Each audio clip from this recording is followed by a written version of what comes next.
North میں and of the world ہے Norway میں، 3 گھنٹے کی فلائٹ ہے آلٹا، اور پھر کوئی 7 گھنٹے کا سفر ہے بائی روڈ، 6 گھنٹے، اس میں 8-8 9-9 میل کی مسلسل ٹنلز آتی ہیں، 8 میل 5 میل 9 میل 8 میل 5 میل، ٹنل ٹنل ٹنل، پہاڑوں سے گزرتے گزرتے وہ آخری بستی آتی ہے۔ تبلیغ کے کام کی بھی خوبصورتی دیکھو، آلٹا پہنچے، یہ وہ بارڈر ہے آلٹا جہاں جون جولائی سورج ڈوبتا نہیں، بس گھومتا رہتا، اور دسمبر جنوری نکلتا نہیں، بس ڈوبا ہی رہتا۔ ہم جب وہاں پہنچے تو تبلیغ کا کام وہاں بھی چل رہا تھا، اور سبحان اللہ انہوں نے ہمارا استقبال کیا، اور وہ دن تھے بہت زیادہ مصروف، تو پورے شہر میں ایک ٹیکسی نہیں ملی، تو انہوں نے ہمیں اپنی گاڑیاں دی کہ آپ ہماری گاڑیاں لے جائیں، کل آ جائیں، سب ادھر ہی جاتے ہیں۔ تو جب میں وہاں پہنچا، اس سے پہلے ایک بستی ہے 1 گھنٹہ پہلے ڈرائیو یا پونا گھنٹہ، وہاں پہنچا تو وہاں بھی 10 مسلمان ملے، وہ پہلا جو ملا اس نے تبلیغ میں 10 دن لگائے ہوئے تھے، اسی نے ہمارے ہوٹل کا انتظام کیا، اور پھر وہ ہمارا گائیڈ بن کے گیا۔ تو جب ہم قریب پہنچے تو دھند چھا گئی، یہ جو ہمارے ہاں سردی میں ہر شہر بند، میں کہا یا اللہ ایڈا تھکتے آئے ہیں، اگو آئے بلاں گل چھڑی، مہربانی کر 2 منٹ رو پرا کر، میں ویکھاں تو صحیح، میں تو آیا ہی ویکھن واسطے۔ خیر پتہ نہیں کوئی قبولیت کی گاڑی تھی، وہ ایک ریلا آیا بڑا خوفناک قسم، گزر گیا، پھر چمک۔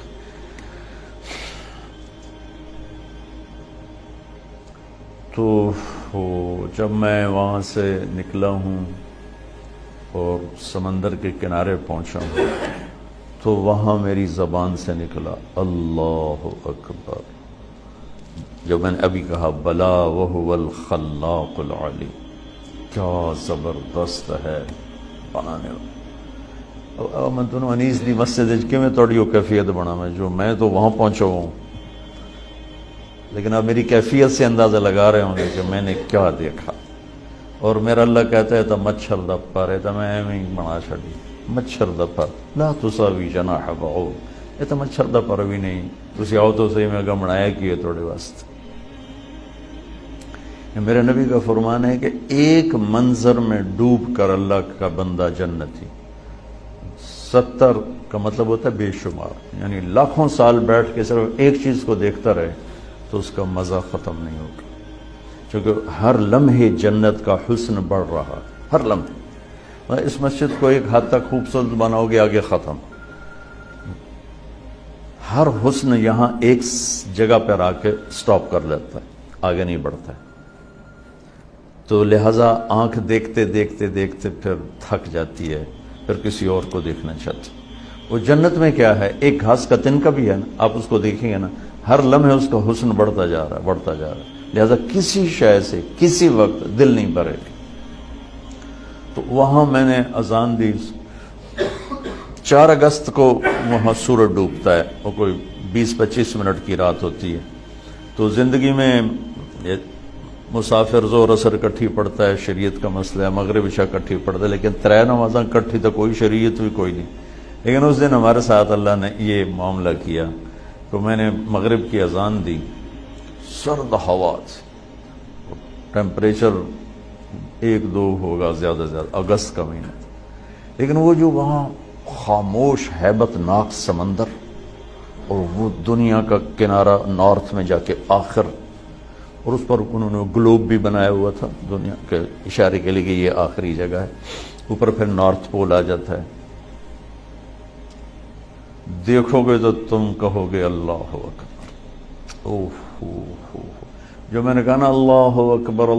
اکبر، میں نے اذان دی، اس دن میں نے پتہ لگا کہ اللہ اکبر ہوندہ کی ہے، ایسے تو سپیکر منہ دیتا تو شروع ہو گئی۔ جب میرے سامنے اللہ کی قدرت کھلی ہوئی تھی،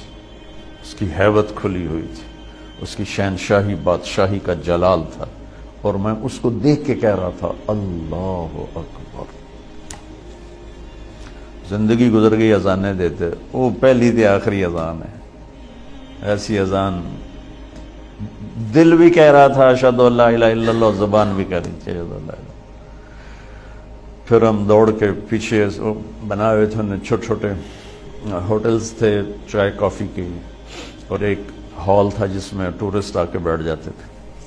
تب ہمارے پاس 20 منٹ تھے، اس میں ہم نے مغرب بھی پڑھنی تھی، عشاء بھی پڑھنی تھی، فجر بھی پڑھنی تھی، رات ہی 20 منٹ دی ایسے،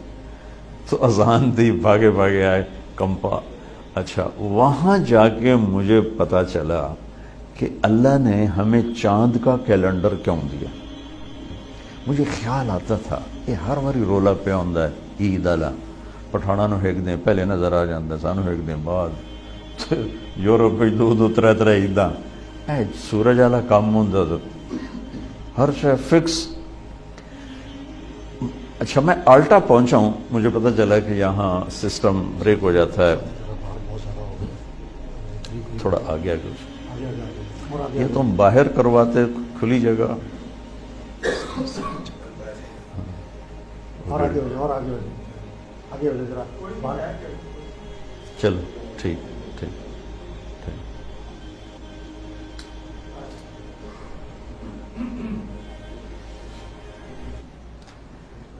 خیال آتا تھا کہ ہمارا جو کیلنڈر ہے یہ ہر سال ہی عید مشکل مصیبت بنی ہوتی۔ اچھا، وہاں جب میں پہنچا ہوں تو وہ سورج ایسے گھومتا رہتا ہے، گھومتا رہتا ہے، گھومتا رہتا ہے، گھومتا رہتا ہے اوپر ایسے۔ اچھا، خیال نہیں آیا، جب نماز کا خیال ہے کہ نماز پڑھنی ہے تو اب رات ہے دن ہے، تو میری نظر پڑی چاند پر، تو میں نے چاند کو دیکھ کے، یہ وہ العصر گھڑی اس میں وہ قبلہ دیکھنے کا اس میں ہوتا ہے، تو میں نے وہ چاند کی طرف ایرو کر کے تو قبلہ نکالا، بے دھیانی میں نکالا۔ نماز پڑھتے میں نے خیال میں کہا یہ کیا؟ میں نے مقامیوں سے پوچھا جو ساتھ، میں کہا یہ چاند بھی غائب ہو جاتا ہے یہاں، بھائی 2 مہینے چاند نظر نہیں آ رہے؟ میں کہا نہیں جی، یہ نہیں غائب ہوتا، سورج کا سسٹم بریک ہو جاتا ہے، چاند کا سسٹم بریک نہیں ہوتا۔ میں کہا اللہم صلی علی محمد وعلی آل محمد۔ میں کہا مجھے آج سمجھ میں آیا کہ اللہ نے ہمیں چاند کا کیلنڈر کیوں دیا ہے، کہ اگر میرے نبی کا کوئی امت، وہاں ہیں آلٹا میں ہیں ہزاروں، 10,000 کی آبادی تھی، 3,000 مسلمان تھے وہاں، اور وہاں 1500 کی آبادی کا گاؤں تھا، اس میں 10 مسلمان تھے۔ تب انہوں نے نماز پڑھنی، دن کے رات، سورج چلتا پہ، چاند سے پتہ چلے گا رات ہے یا دن ہے۔ تو چونکہ میرے نبی عالمی نبی ہیں، رحمت للعالمین ہیں، کافۃ للناس بشیر و نذیرہ ہیں، دنیا کے آخری کناروں تک کے نبی ہیں، تو اللہ نے میرے نبی کو وہ کیلنڈر دیا جو کہیں بھی فیل نہیں ہوتا ہے۔ چاند کا کیلنڈر، سورج کا کیلنڈر فیل ہوتا ہے وہاں تو میں دیکھ کے آیا، اور چاند کا کیلنڈر وہاں بھی چلتا ہے۔ میں نے کہا یہ ہے رحمت للعالمین کی شان، کیا میرے اللہ نے اپنے نبی کو، حالانکہ چاند بھی اللہ